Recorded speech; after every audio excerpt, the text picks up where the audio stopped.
But you'll hear a lot of times, especially on Fox News, they will say Iran killed 600 Americans in the Iraq War, meaning Iraq War II, 2003 through 8 or 9 or 11, however you count that there. So that's not true. First of all, the number's 500. Out of 4,500 Americans who died, 500 died fighting the Iraqi Shiites.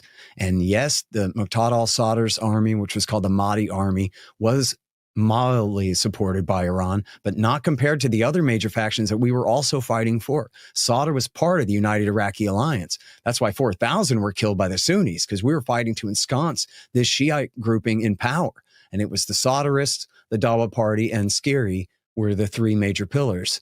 And he's still a big kingmaker in the country to this day. But when David Petraeus turned and attacked him in 2007, they had this big fight down in Najaf and in eastern Baghdad, where, yes, 500 Americans were killed, and the Shiite Iraqis were using what were called EFPs. Instead of just an IED, an improvised explosive device, these were EFPs, the explosively formed penetrator. They had a copper core and a shaped charge that would cut right through armor and kill our guys. They're much more effective roadside bombs, homemade landmines essentially, but well-made.